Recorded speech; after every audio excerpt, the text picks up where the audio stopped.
Ini adalah Vivo V60 Lite 5G. Desainnya mewah ya, tipis, ringan, tapi baterai besar, 6500 mAh Blue Volt battery. Pengisian dayanya kencang dengan 90 watt flash charge. SoC juga baru, pakai Dimensity 7360 Turbo dengan optimalisasi khusus untuk gaming. Kameranya keren dan udah dilengkapi dengan fitur Vivo AI. Yang unik kali ini, Vivo memakai tagline Gaya On, Game On. Lah, Vivo V Series jadi buat gaming nih sekarang. Kemampuannya bagaimana? Nah, mari kita kupas tuntas dalam review kita kali ini.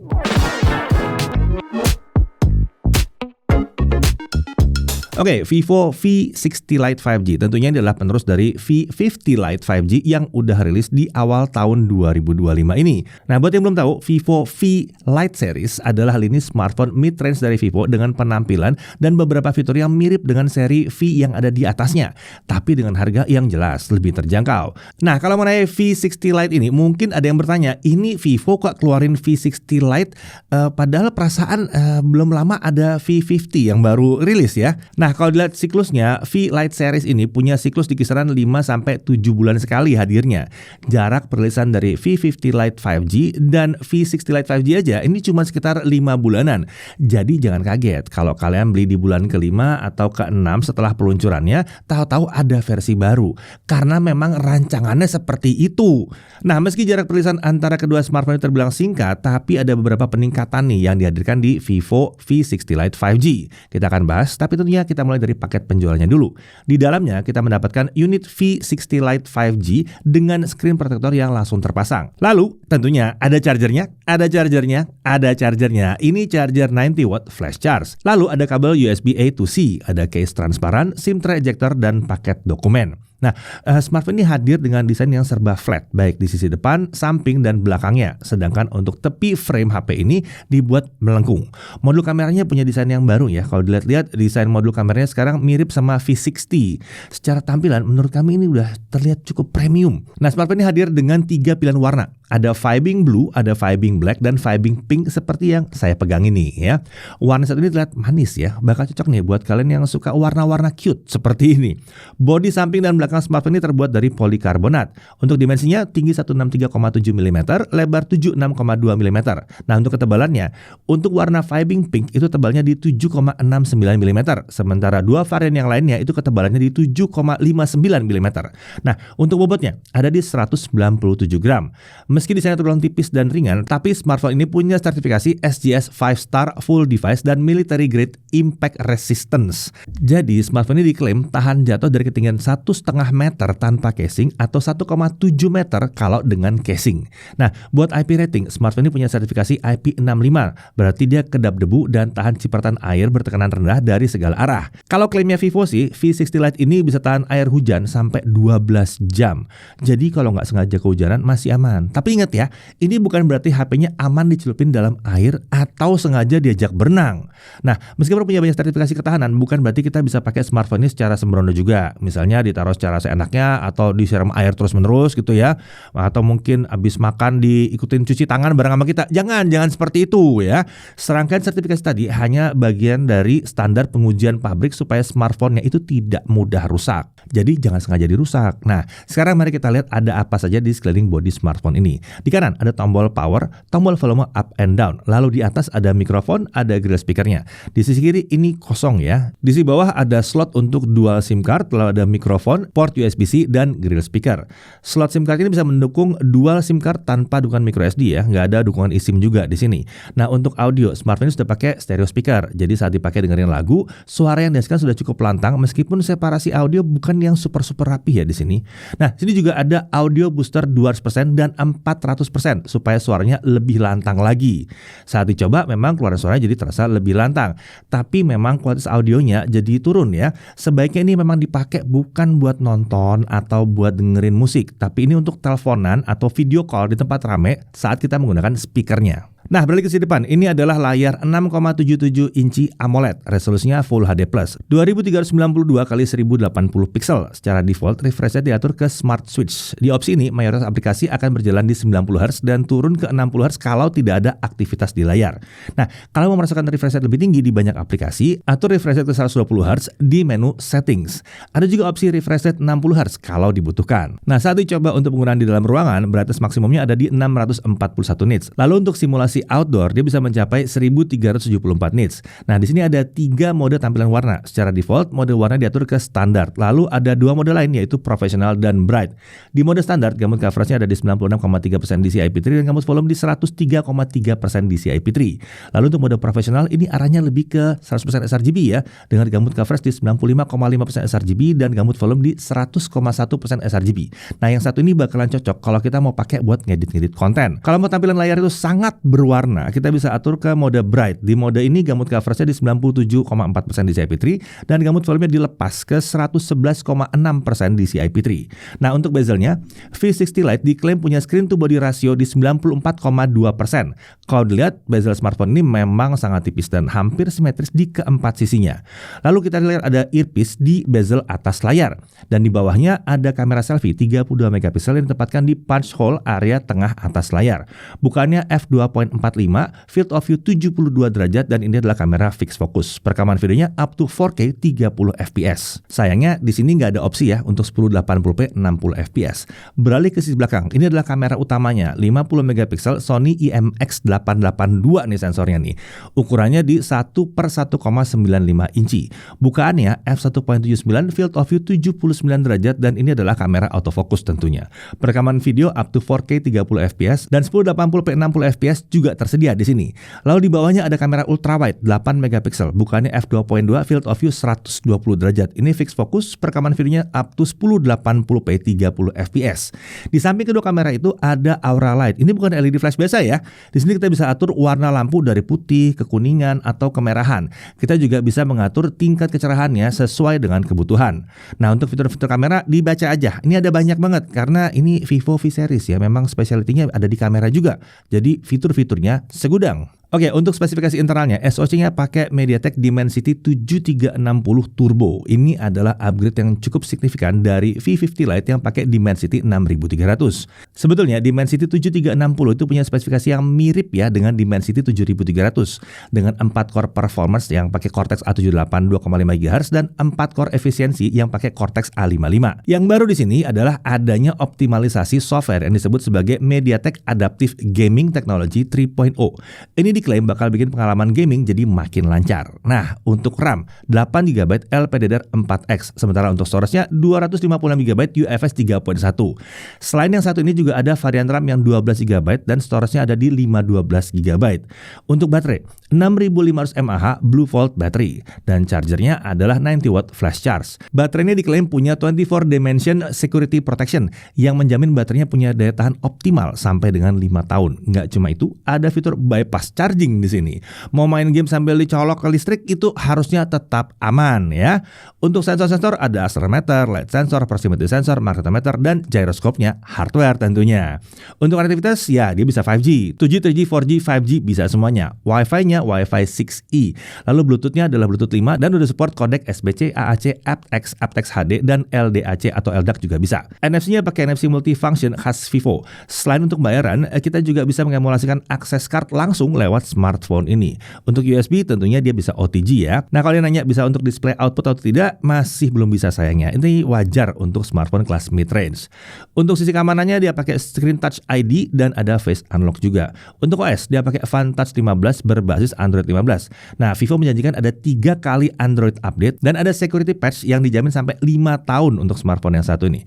Mungkin ada yang nanya ya, Bang, bakal dapat Origin OS nggak? Nah, untuk sekarang belum ada keterangan resmi dari Vivo mengenai hal ini.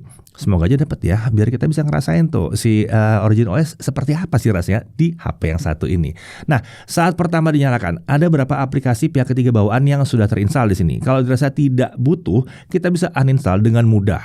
Di sini ada juga banyak fitur AI yang disebut sebagai Vivo AI. Pertama, ada AI Photo Enhance. Ini bisa bikin foto jadi terlihat lebih tajam dengan bantuan AI. Lalu ada AI Eraser. Ini bisa dipakai untuk menghapus objek yang tidak diinginkan dalam hasil foto kita. Menariknya, di sini ada Reflection Erase. Ini juga bisa menghapus pantulan cahaya ketika lagi memotret mungkin objeknya ada di belakang kaca ya. Ini mirip sama V60 ya. Kemudian ada AI Four Seasons Portrait. Nah, ini bisa membuat foto di sekitar kita jadi seperti punya musim-musim yang berbeda. Seperti musim panas, musim semi, musim gugur, dan musim dingin. Sebagai catatan, fitur ini akan terasa efeknya saat mengambil foto background dedaunan atau yang ada banyak pohonnya. Selain itu, fitur ini juga baru bisa berjalan kalau smartphone terhubung ke internet ya. Berikutnya, ada Smart Call Assistant. Di sini ada dua fitur, yaitu Smart Summary untuk menampilkan live caption serta ringkasan percakapan saat menelpon, dan ada AI Call Translation untuk menerjemahkan panggilan saat berbincang antar bahasa yang berbeda. Nah, tidak lupa ada juga fitur penunjang lain seperti AI Transcript Assist dan ada AI Caption juga. Nah, untuk AI Live Text saat pengujian kami memang belum ada ya. Fitur ini nantinya akan tersedia tapi melalui update software. Oke, selain fitur Vivo AI, di sini juga ada fitur-fitur AI dari Google seperti Gemini dan Circle to Search. Oke, sekarang langsung kita lihat hasil pengujian. Kita lihat benchmarknya dengan Antutu 10 dapat 711 ribuan. Lalu Antutu 11 ada di 887 ribuan. Untuk Geekbench 6, single core di 1021 dengan multicore di 2891. Untuk Trimax Slingshot Extreme OpenGL, graphics score-nya ada di 5148. Sementara untuk 3D Mark Wildlife Stress Test ini tanpa kipas ya, base score-nya ada di 3123 dengan lowest score di 3102. Jadi stability-nya di 99,3%. Lanjut untuk GFX Bench T-Rex 1080p offscreen kita dapat 112 fps, sementara untuk GFX Bench Manhattan 3.1 1080p offscreen kita dapat 55 fps. Ya, benchmarknya itu menunjukkan bahwa posisinya ini masih sesuai untuk kelas harganya. Memang bukan yang paling kencang, tapi bukan yang paling lambat juga. Masih ada loh yang kayak gini pakai SoC yang ya benchmarknya nggak setinggi ini ya. Jadi buat kami performa seperti ini udah pas lah untuk kelas harganya.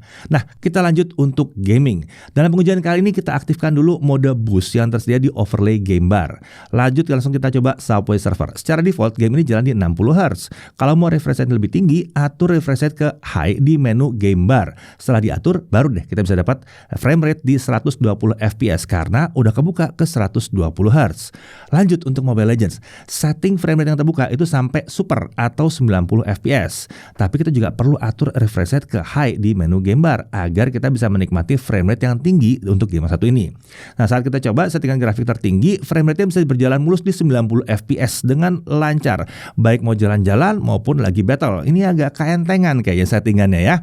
Lanjut untuk PUBG Mobile, di grafiknya itu dapat smooth, frame rate maksimum hanya sampai ekstrim atau 60 fps sayangnya. Saat dicoba ya frame rate-nya lancar, mulus di 60 fps. Nah, untuk gyro aiming gimana? Lancar dong. Ini nggak ada delay sama sekali, kan gyroskopnya hardware. Lanjut untuk Genshin Impact, settingannya kita pakai di highest 60 ya. Highest 60 bukan lowest 60. Saat jalan-jalan frame rate-nya ada di kisaran 35 sampai 45 fps. Dengan sesekali dia naik ke 50 fps dan sesekali dia turun di bawah 30 fps. Nah, setelah dimainkan selama setengah jam, suhu terpanas di bodi belakang itu dari kisaran 42 derajat Celcius, tepatnya di dekat modul kamera. Sedangkan di sisi depan, suhu tertingginya ada di 40 derajat Celcius. Ini cukup adem sebetulnya secara overall ya.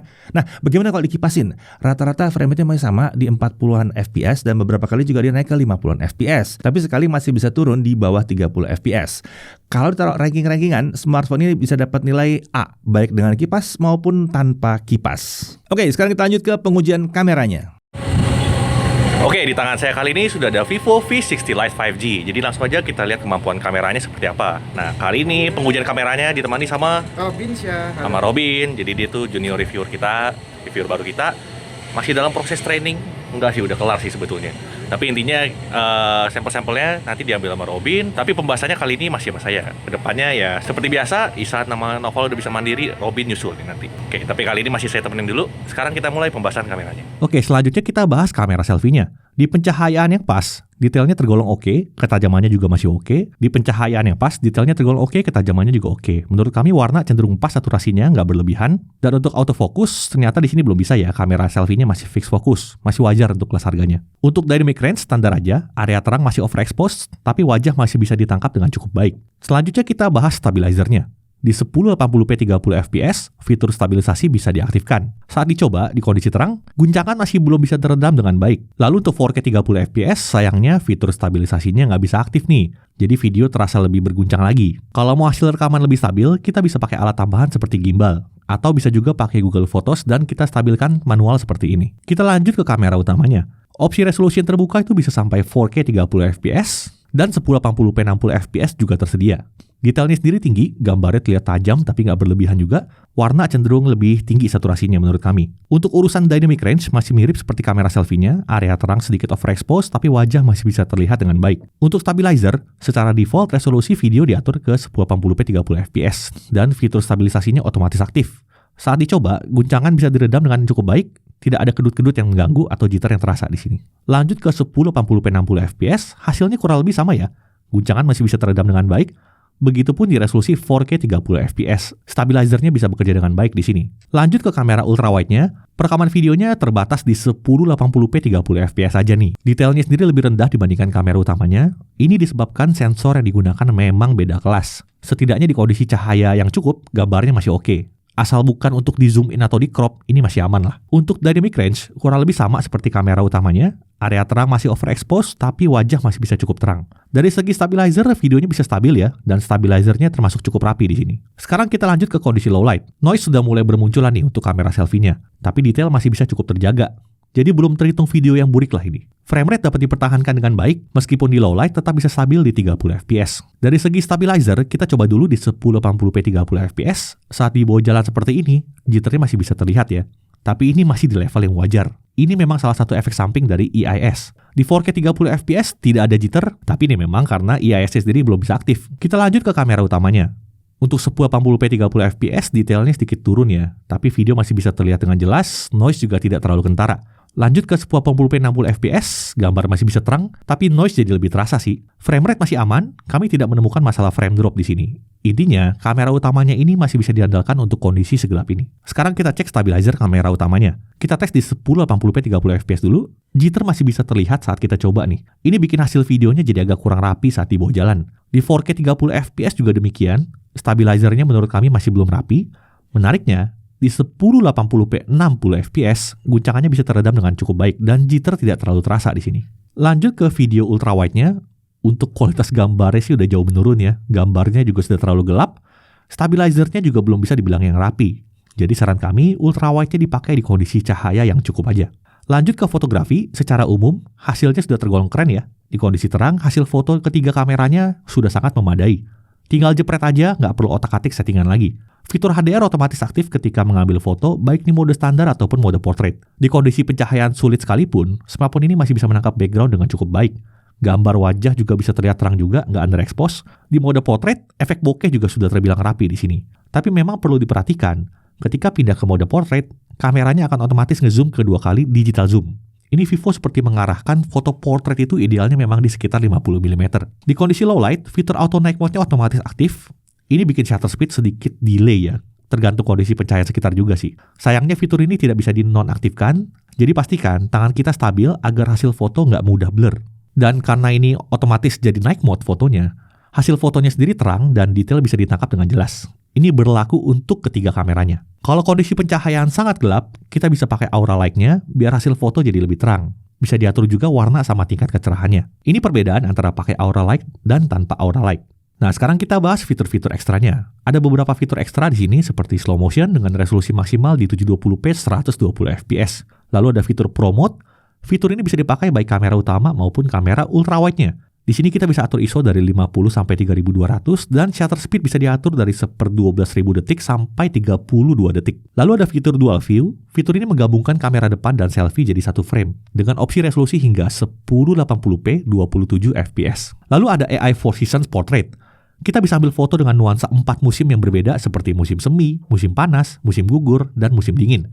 Saat kita pakai fitur ini, foto akan diolah secara online atau cloud terlebih dahulu. Jadi pastikan smartphone terhubung ke jaringan internet. Hasilnya kurang lebih seperti ini. Foto bakal terlihat seperti kita lagi di negara yang 4 musim. Sebagai catatan, idealnya itu kita mesti berada di lingkungan yang banyak pohon atau dedaunan agar efek fotonya itu bisa terlihat dengan jelas. Oke, jadi itu dia tadi pengujian kameranya Vivo V60 Lite 5G. Untuk hal yang menurut kami kurang atau perlu ditingkatkan tuh ada beberapa ya. Yang pertama, tidak adanya opsi frame rate 60 fps di kamera depan. Lalu kamera ultrawide-nya juga kurang pas ya untuk low light. Kemudian fitur stabilisasi di kamera depan masih belum optimal dalam meredam guncangan. Fitur stabilisasi juga terasa kurang optimal saat merekam video di kondisi low light. Menariknya, di 60 fps malah lebih stabil nih. Lalu tidak ada opsi untuk mematikan auto night mode saat memotret di kondisi gelap. Ini lebih ke yang perlu diperhatikan tuh tangan kita jangan sampai terlalu goyang aja.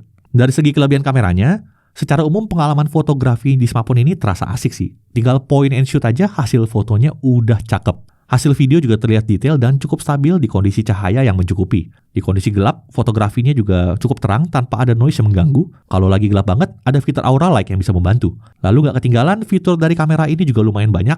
Dan overall untuk kelas harganya, smartphone ini sudah tergolong memadai lah untuk fotografi atau bikin konten di sosial media. Sekian pengujian kameranya Vivo V60 Lite 5G. Kita lanjut lagi ke pembahasan berikutnya. Ya, sekarang mari kita lihat daya tahan baterainya. Dengan YouTube Offline Video Playback 1080p, baterainya itu habis setelah 26 jam 4 menit ya. Lalu untuk YouTube Streaming 1080p 30 fps non HDR ya, baterai hanya turun 2% saja. Lalu untuk mainan TikTok, scrolling selama setengah jam, itu baterainya turun sekitar 3%. Biasanya sekitar 4%-an, ini 3% saja. Untuk Genshin Impact, highest 60 fps tanpa kipas selama setengah jam, baterai turun hanya 7% saja. Ini tergolong irit. Nah, kita lihat sekarang untuk charging. Kalau tanpa kipas mencapai 50% itu dalam waktu 32 menit. Sementara untuk mencapai 100% butuh waktu 1 jam 7 menit. Sekarang mari kita lihat kalau kita kipasin. Ya, kita mendapatkan hasil berbeda bahwa untuk mencapai 50% hanya butuh waktu 18 menit. Dan untuk mencapai 100% butuh waktu hanya 43 menit saja. Jadi kelihatannya kalau dikipasin kecepatan chargingnya itu lumayan meningkat. Bisa jadi lumayan jauh di bawah 1 jam. Tapi tanpa kipas pun sebetulnya kecepatan chargingnya udah tergolong cepat untuk ngisi baterai yang besar di 6500 mAh ini. Oke, kita lanjut lagi untuk Netflix. Dia udah wideband L1 ya, bisa streaming sampai resolusi Full HD dan support HDR10 di sini. Lumayan nih ya. Untuk YouTube dia juga bisa sampai 4K 60 dan HDR juga aktif. Lalu untuk haptic feedback, getarannya cukup kuat tapi masih belum yang super rapi. Kami berharap sih untuk kelas harganya haptic feedback di smartphone ini bisa lebih baik lagi sebetulnya. Lalu untuk Wi-Fi sharing di sini ada. Jadi kita tinggal nyalain aja hotspot saat terhubung ke Wi-Fi dan kita akan langsung bisa berbagi konektivitas Wi-Fi kita, internet via Wi-Fi kita ke device-device lain atau ke teman-teman kita juga bisa. Nah, untuk harga Vivo V60 Lite 5G itu dipasarkan di harga kisaran 4.999.000 untuk varian 8GB RAM dan 256GB untuk storage-nya. Nah, ada opsi juga untuk yang 12/512 itu harganya di 5.999.000. Oke, kita masuk dalam hal yang perlu diperhatikan. Pertama, keluaran suara speaker bawaannya itu sebetulnya masih sedikit di bawah harapan kami ya.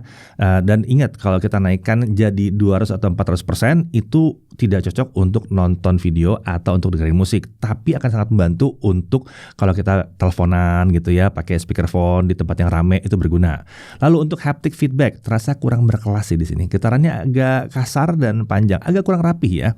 Lalu untuk performa, mungkin ini bukan yang paling kencang di kelas harganya, tapi kami melihat level performa seperti ini masih tergolong cukup kencang untuk mayoritas pengguna. Game berat pun masih terlihat lancar di sini. Lalu kemudian untuk melihat harga yang ditawarkan ini berpotensi bentrok dengan Vivo V50 yang kalau kita lihat di pasaran sudah mulai turun harganya. Kemudian ada beberapa keterbatasan teknis pada kameranya. Kalian tinggal cek lagi di bagian pengujian kamera tadi. Tapi pastikan itu penting atau tidak untuk kalian. Nah, dari sisi menariknya, desainnya cakep banget sih. Terutama yang suka warna-warna cerah, nah ini akan cocok banget nih. Baterainya, Ini udah besar, 6500 mAh Blue Volt battery dan ini tergolong awet. Charging juga kencang dengan 90 watt flash charge. Lalu performanya stabil, ini nggak mudah panas yang di sini ya. Lalu layarnya AMOLED 120Hz dengan bezel yang tipis, mantap. Dan kemudian dia bisa dapat update OS Android sampai 3 kali dan security-nya sampai 5 tahun. Fitur-fitur Vivo AI-nya juga lumayan lengkap dan kekinian di sini. Lalu kemudian kedua kamera belakangnya ini berfungsi dan berguna banget. Tidak ada kamera bonus di sini. Perekaman video up to 4K 30 fps depan belakang dan ada opsi 1080p 60 fps paling nggak untuk kamera utamanya. Lalu dia udah punya Aura Light yang bisa diatur warna dan tingkat kecerahannya. Sensornya juga lengkap, gyroscope hardware ada di sini. Paket penjualannya juga lengkap ya, charger, silicone case, screen protector itu udah ada semua di sini ya. Ya, pada akhirnya V60 Lite 5G ini cocoknya buat siapa? Pertama, smartphone ini akan cocok buat yang nyari desain yang terlihat modern, minimalis, dan nggak terlalu mencolok. Kemudian karena baterainya besar dan awet, jadi cocok nih buat kalian-kalian yang jarang dapat kesempatan untuk ngecas sehari-harinya ya. Lalu untuk performa, ini tergolong mumpuni juga, dipakai game berat juga masih stabil. Dan yang paling penting adalah dia nggak panas ya. Lalu kamera juga mumpuni, bisa merekam 4K di kamera utama dan kamera depan. Jadi ini juga cocok buat kalian mencari smartphone all-rounder serba bisa dan punya keseimbangan yang baik untuk seluruh aspek. Lalu pertanyaan berikutnya, apakah pengguna V50 Lite 5G perlu upgrade ke V60 Lite 5G? Menurut kami sih peningkatannya cukup signifikan, terutama di sisi kamera, baterai, dan performanya. Jadi rasanya masih cocok untuk upgrade ke sini. Ya, V60 Lite 5G juga cocok buat yang ingin upgrade dari Vivo Y Series misalnya. Nah, kalau dari kalian, apa yang paling menarik menurut kalian dari smartphone yang satu ini? Coba tulis pendapat kalian di kolom komentar, oke? Saya Deddy Irfan, Jakarta TV.